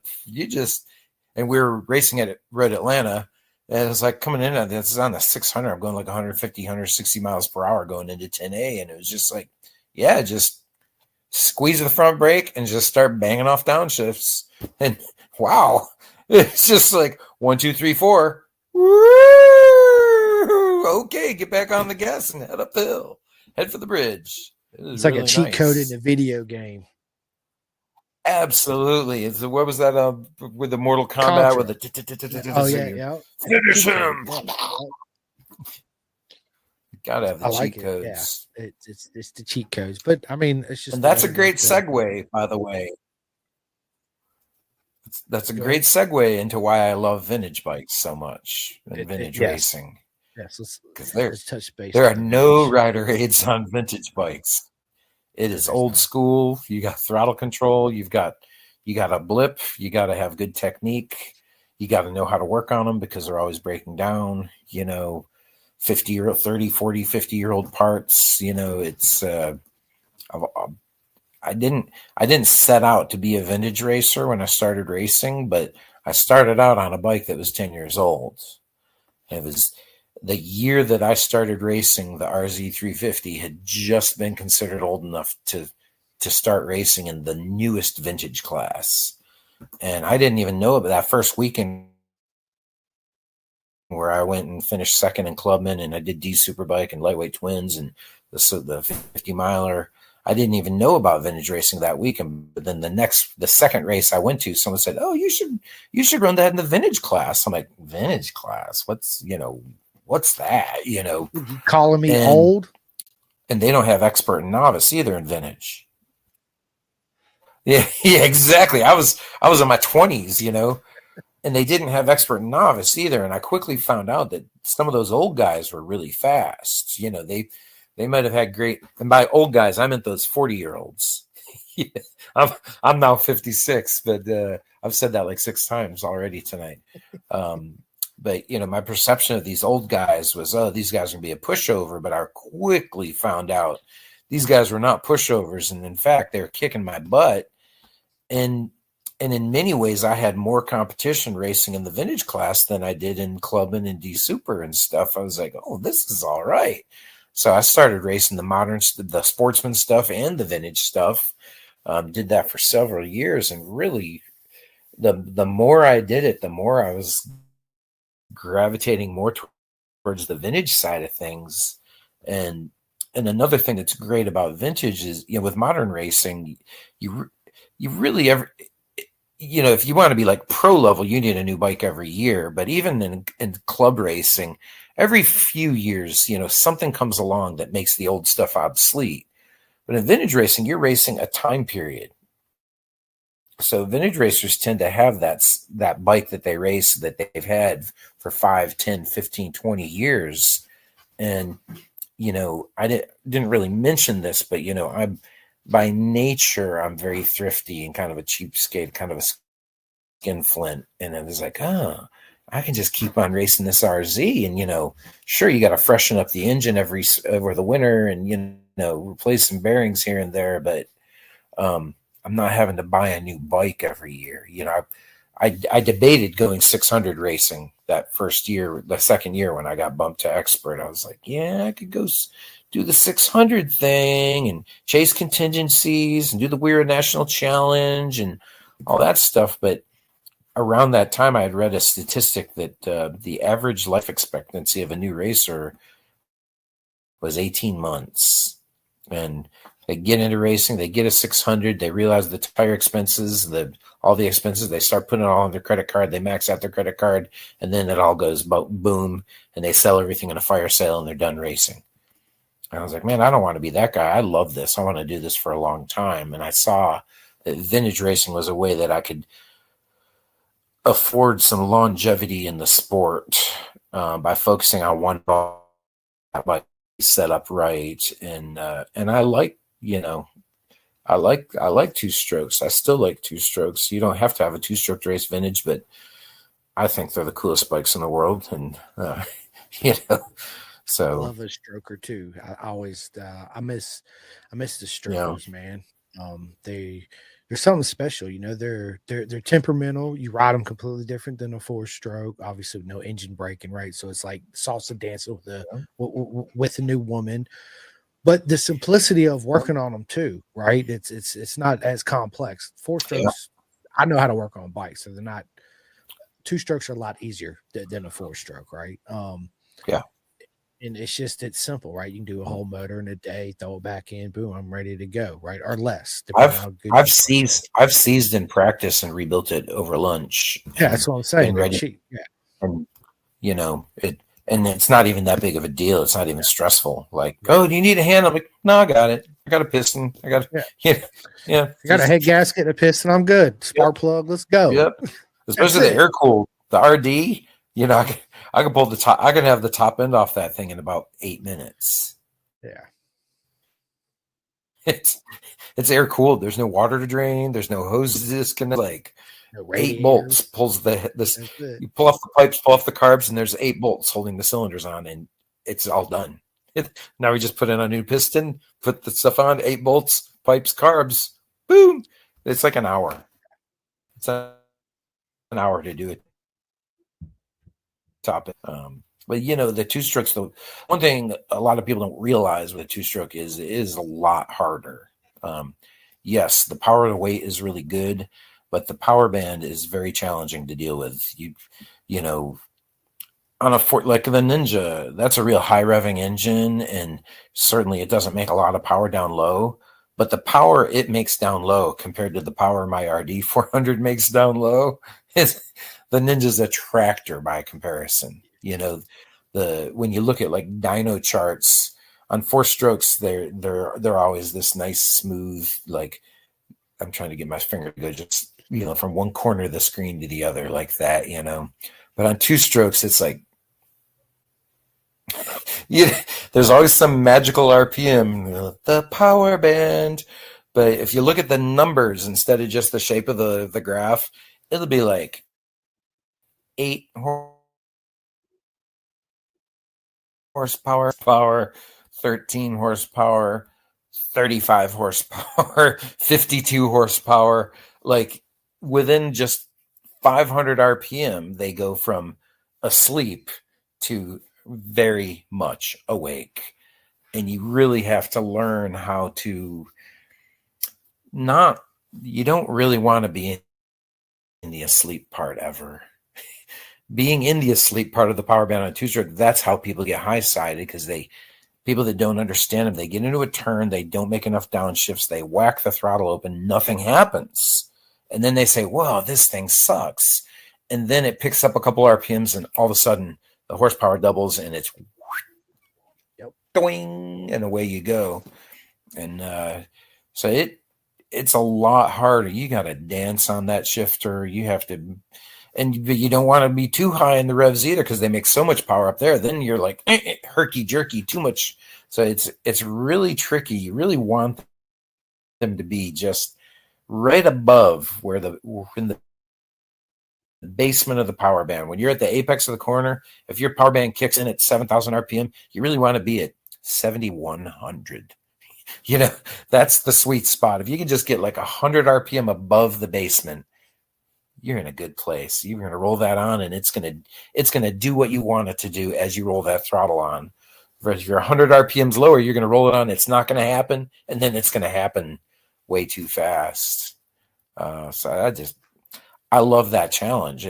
It's one of these. It's like when you get everything right, it just feels so magical. And I don't get that same thing on a 4-stroke. There's a lot of things that I love about racing 4-strokes too. I love that Ninja, and I love inline 4. I owned very few of them and raced even fewer of them, but I love inline 4s. I love that rush up in those last 3,000 or 4,000 RPM as they race to the red line. But a 2-stroke is like sticking your finger in a light socket. I mean, it's just whew. I love it. Amazing bikes. I'm a twin guy. I love twins.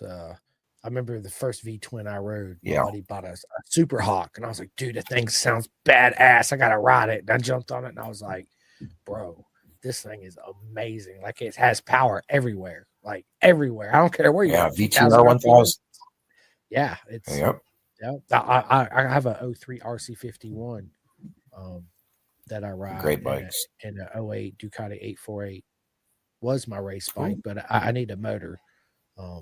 I had the money for the motor, but I bought the RC51 instead of paying to have my motor fixed. I can't understand that. Yeah, that's what everybody says. They're like, well, you did good. Yeah, and I got an expensive 51s are cool. Oh, they're awesome. I love them. It'll come. It'll come. Yeah. The door will open. It will open. It will. And on that note, Paul McKee says, just go racing. What does your school schedule look like this year, Mark?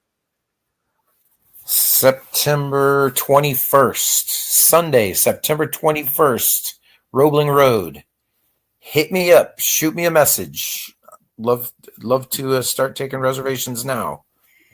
I'll have another one on 2 months later, 11. I think it's the 23rd. I don't know my phone. I left my phone in the garage, but I think it's November 23rd is the second one, also at Savannah.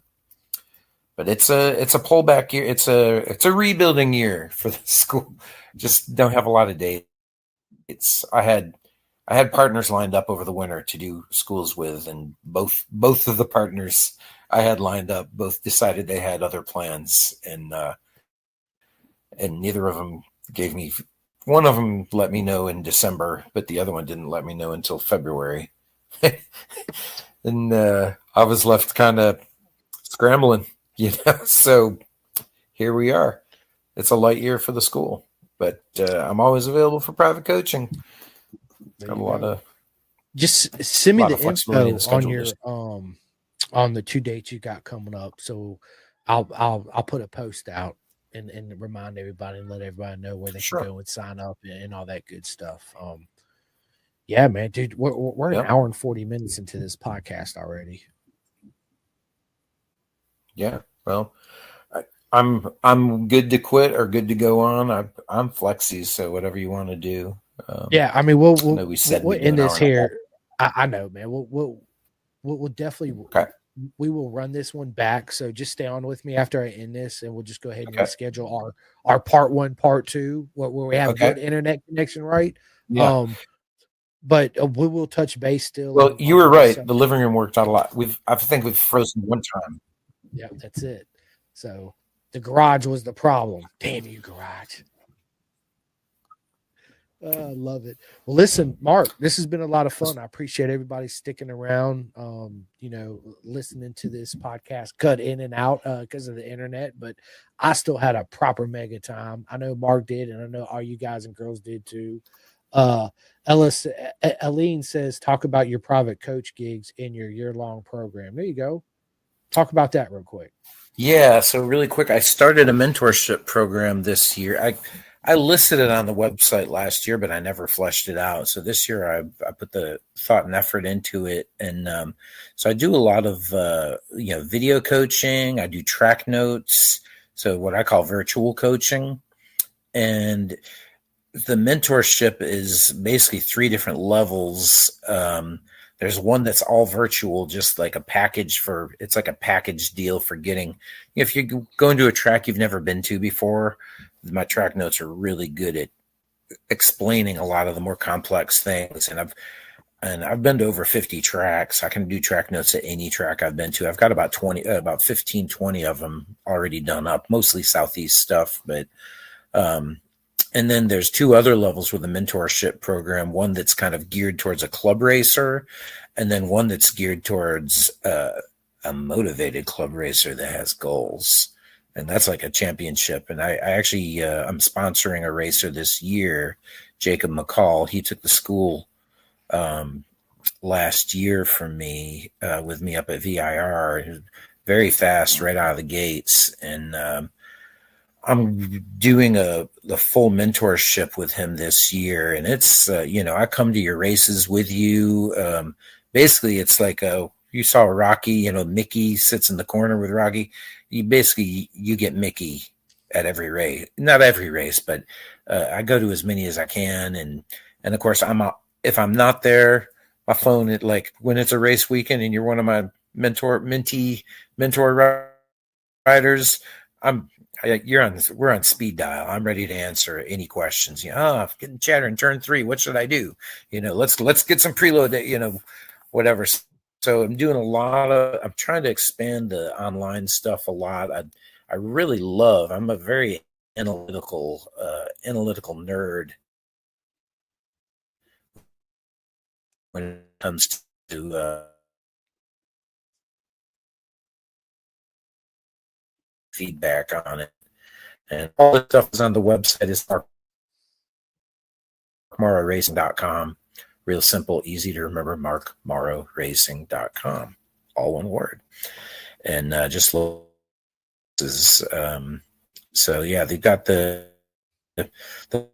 track notes or review. And then of course I also do private coaching, and sort of like the Rocky thing, if there's a lot of people that do coaching at the track and they're coaching 4 or 5 other people, whatever. If you hire me to private coach at the track, we're going to pit together, and basically I am your huckleberry for the entire day. You can talk my ear off. You can ask me a million questions, or you can just say, shut up, I just want to ride. Whatever you want to do. But you have a 30-year veteran who's won over I think it's 57 national championships. I haven't sat down and counted them, but it's more than 50. It's less than 60 at your disposal to share. I've made a ton of mistakes. I've made the right choice a ton of times too. I've been there. I've done that. I've screwed it up. I've recovered. I have a lot of information to share, and I think my private coaching is one of the best values out there. Something to put in perspective.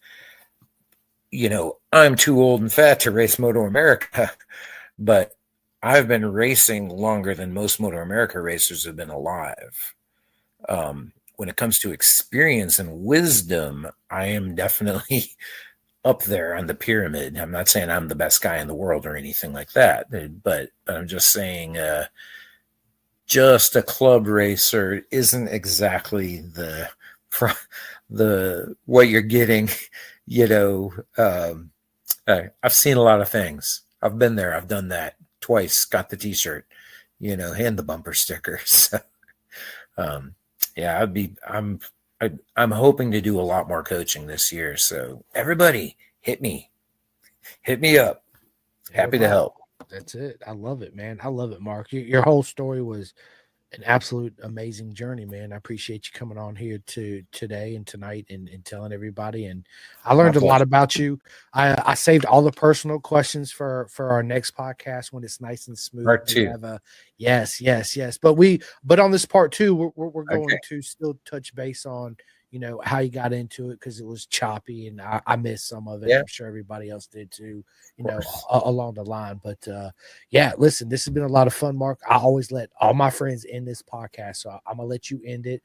But before I let you do that, I got to give a big shout out to everybody, man. Thank you guys and girls so much for tuning in and watching tonight. Without people like Mark and every single one of you tuning in, liking and subscribing to me, I would not be able to do this. So it's nothing but love to each and every single one of you guys and girls. It means a lot to me. It's an absolute honor, and I really mean that. I say it all the time. Big shout out to Next Level Financial for all your financial needs, right? And BisonTrack.com, people. It's 2025. Get that custom suit tailored, specifically measured for you. I have one. It's right here. Mark has several of them hanging up in his garage, but you that I'm talking to that don't, you need one. Go to BisonTrack.com and get your full gear started. Big shout out to my boy at Chef Eats. If you guys haven't ordered any food from Chef Eats, I highly recommend it. Jeff Servants are absolutely amazing. You guys can use a discount code Pin the Gas and save you 10% off your proper mega meal. Discount. Yes, sir. Another one is TST Industries in Florida. My man Bart, if you guys want to order anything, look no further than TST Industries. Big shout out to my man Martin at the Clothing Kings. You guys can go to clothingkings.co.uk and get all your Pin the Gas merch. And I got something in the works here too, to where all my U.S. friends can actually order Pin the Gas merch here on U.S. soil too. So stay tuned. That is coming very, very shortly. Big shout out to Eric at Superbike Supply. #DoItForDad. Big shout out to SFL Mini GP. Best organization, I think, here in America for all the young talent coming out. I mean, just look at the Moto America grid. It speaks for itself. Big shout out to RD Racing and my man Jake Marks out there in BSB. Good luck this year at Bimsy, brother. You got this.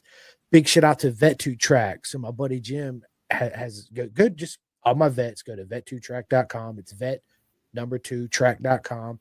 His whole motto is curing PTSD one lap at a time. His whole program is absolutely amazing. So get in touch with him. If you have any troubles at all, hit me up. I'll put you in touch with him. Big shout out to Flying Eyes Optics for all your sunglass needs. These sunglasses are made to wear underneath your motorcycle helmet, your pilot helmet. They're the lightest sunglasses I ever owned. Matter of fact, I had to start hiding them in my car. So my friends listen to this. So now they know where I keep them. Mark, they disappeared all the time because everybody's like, I love these sunglasses. Well, go order you some. FlyingOptics.com. Use the discount code Pin the Gas, save 10% off there. Listen, they're amazing. Big shout out to 64 Degree Racing at Tate. He made me a 2-piece custom undersuit. It is my favorite 2-piece undersuit. So when it comes to track days, club ride, even out on the street, you got to have an undersuit, right? Some people are 2-piece, some people are 1-piece. I flip-flop between the two. Absolutely. I have a 1-piece by Bison because, yes, I'm a Bison ambassador, and I love my 1-piece Bison. But when it comes to 2 pieces, man, 64 Degree Racing Tate, man, his 2-piece undersuit is absolutely amazing. So you guys hit him up, get your custom undersuit started, and do us all a favor. When you show up to a track day, a club event, professional race, wherever you are, bring more than one undersuit. Bring more undersuits than you think you're going to need. Trust me, you could thank us later by saying that. Every time I say that, everybody's like, absolutely. Listen, we've been there. We've done that. One per day. One per day. And It depends on how hot and humid it is. That you might have to change it out twice per day, but bring more than you bring underwear and socks. Because if you run out of underwear, guess what? You got an undersuit. You can just throw it on and there you go. So yeah, absolutely. Big shout out to Ghetto Customs, right? Big shout out to Ghetto Customs. So if anybody Chris out there, Parrish. yeah, any custom body work, look no further Yeah. than the man Chris Parrish. He's absolutely amazing. If you are in Pennsylvania, look no further than Carnes Performance. Big shout out to KYT Helmets America, K-Tech Suspension, Birch, Kendall, and Dakari. If you're in North Carolina, ready to race. Here in Virginia, Coleman Power Sports. If any guys and girls out there ever want to do a track day at a MotoGP event, look no further than McLeo Escapes Track and Tour. He hosts I think it's a 2-week package where you go out and you could rate everyone do a track day at Bruno or Magello. Look no further than that. What a program, right? That'd be awesome. I need everybody right now to go to roadracingworld.com, sign up and donate for the air fence. It's absolutely imperative that we have those air fences. If we did not have the corner marshal workers, the air fences, and the ambulance, 100%. guess what? We are not going racing. We're not doing track days. Therefore, we're not having fun. So do me a favor, go to roadracingworld.com again. Donate to the air fences, whether it's $5, $10, $50, $500, whatever it is. We love you and we thank you. Okay.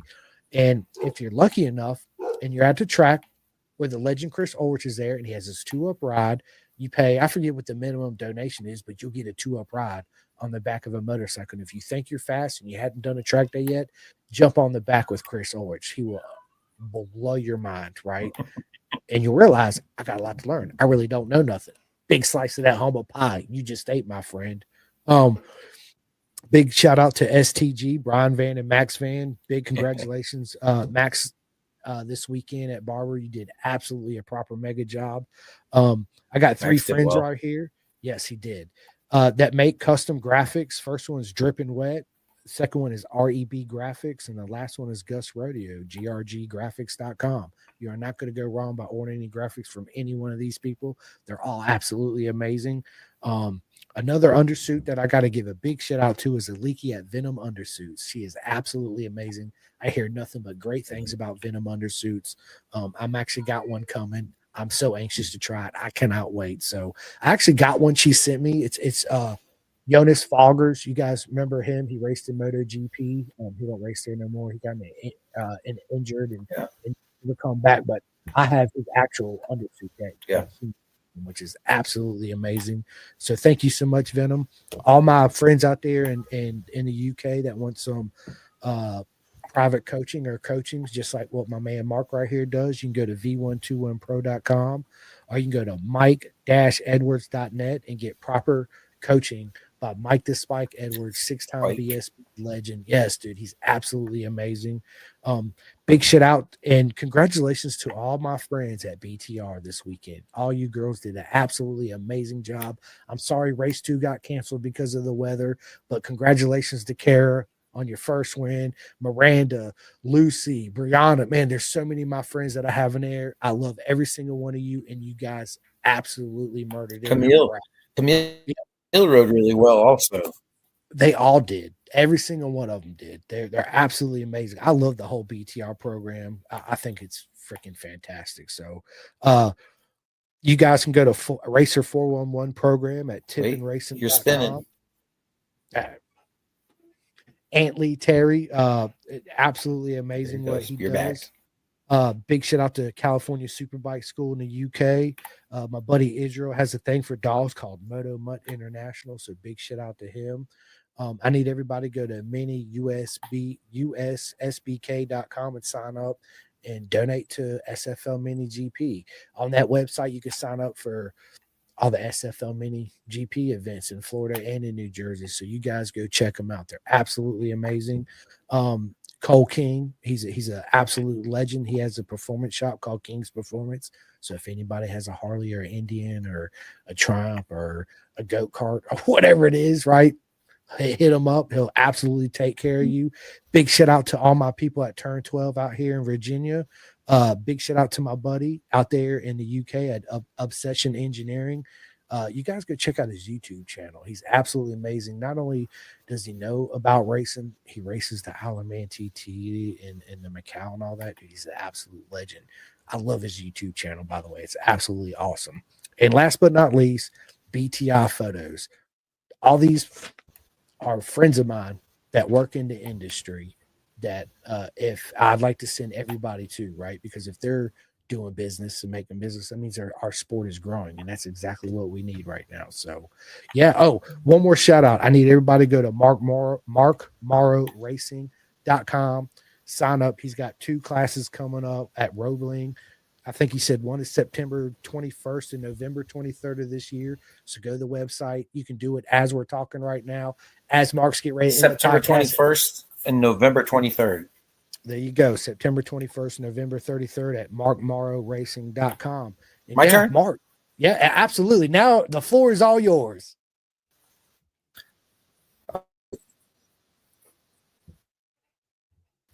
All right. Well, a little short. Definitely have some I want to shout. And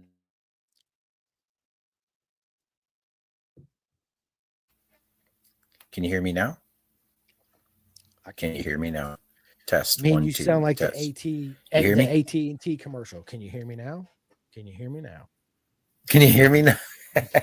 All right. So a lot of sponsors over the years that have been behind me. My first sponsor I ever got was Pitbull Rear Stands, Charlie Van Valkenburg. And Charlie came last year and he helped me out a lot. So absolutely the best stands you can get for your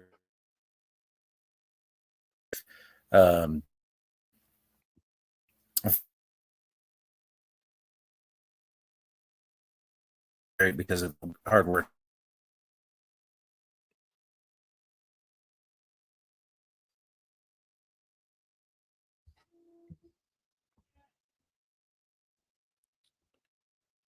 You're cutting out again real bad.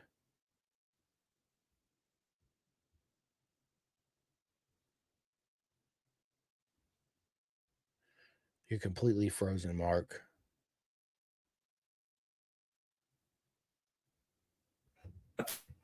Said Henson,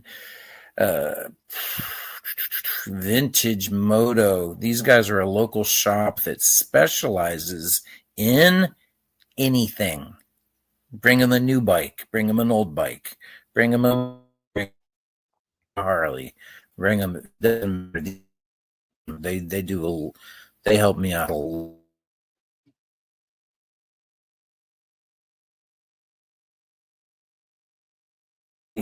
Might be coming here racing me. Pitbull, Scott Clow Racing, Podium Motorsports, Retrodyne Pipes, Vintage Performance. That's going to round it out. Give me a list, and I touched the screen and it disappeared. But thanks to everybody. Thank you, Chris. This has been just a lot of fun. It sucks that we had some connectivity issues, but we'll make sure we got a solid connection for part 2, and we'll just pick up where we left off. Absolutely, Thanks. we will, man. Nah, dude, listen, the honor's all mine, man. I appreciate you sitting down with me. I appreciate all the love and support from every single one of you. Richard Marshall, what is up, my man? He says, what's up, Chris? You, my friend. Also, thanks for tuning in. The dog, I love it. Kitty. Oh, it's the kitty cat. I thought it was a Like dog for a second. I love it. I hear my dog. He acts like a dog sometimes. Dude, he's kind of a cat. His name is Monster, and he's an asshole, and he is just like a dog. So trust me, I totally get it. I really do. But yeah. Well, listen, this has been a lot of assholes, but we love it dearly. We really do. Yeah. Dearly. We do. So, but yeah, listen, this has been a lot of fun. I can't wait to sit down for part 2. Just since we're having a bad internet connection, I'm just going to call you on my phone after I end this, and we'll go ahead and set up part 2. Okay. But yeah, again, thank you for everybody tuning in. If you missed this, you can go back and watch it immediately on YouTube as soon as I end this, on my Facebook. And tomorrow, I'm going to try to edit it as much as I can and try to make it flow as smooth as I can. And then it'll be out on Spotify, iHeart, and you guys know the deal. Awesome. And if you have not yet, please go to all my channels and hit that ding, ding, ding, ding, that bell. It helps me out a lot. And yeah, until then, We will see you soon. All right, Mike. All I'll right, call you man. here in a minute. All right. See you guys. All right, take care. Calling all two-wheel enthusiasts, get ready to rev up your earbuds with Pin the Gas Podcast, the ultimate motorcycle racing podcast, hosted by Chris Simcoe, one of our very own excellent leaders here in Roanoke, Virginia. With expert analysis, behind-the-scenes stories, and exclusive writer interviews, Pin the Gas Podcast delivers the adrenaline rush of the racetrack straight to your ears. Whether you're a diehard fan or a curious newcomer, you'll gain insights that will transform how you watch and understand motorcycle racing. On your favorite podcast app, join Simcoe as he takes you on a high-speed journey through the world of motorcycle racing. Pin the Gas Podcast.